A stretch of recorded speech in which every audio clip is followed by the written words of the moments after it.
In Lee County, a young woman's body is still unaccounted for after an SUV was discovered in Town Creek. 24-year-old Amber Smith is the only victim who hasn't been found after the tragic car accident this past weekend. A 5 to 6 mile search began early this morning. WCBI's Jory Talley has more. A road trip that started in Illinois with plans to end up in Florida took a deadly turn in Mississippi.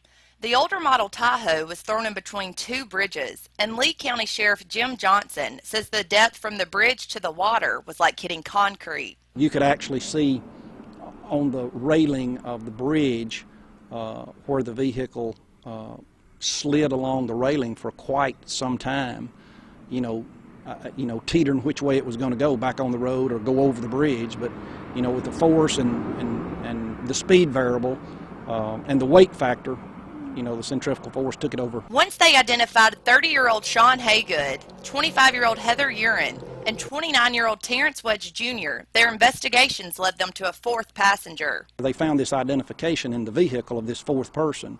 When we contacted the police department and ran the information, it showed that they had been reported missing.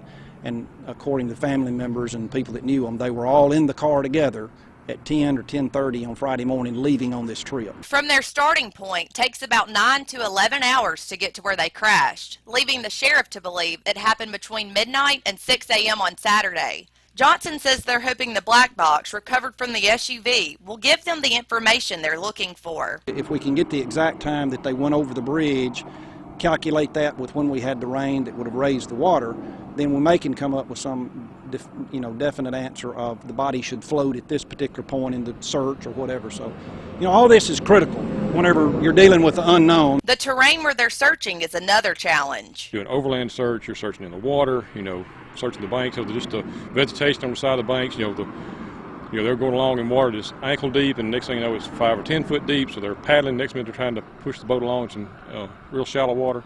It's just the challenge of the actual terrain itself.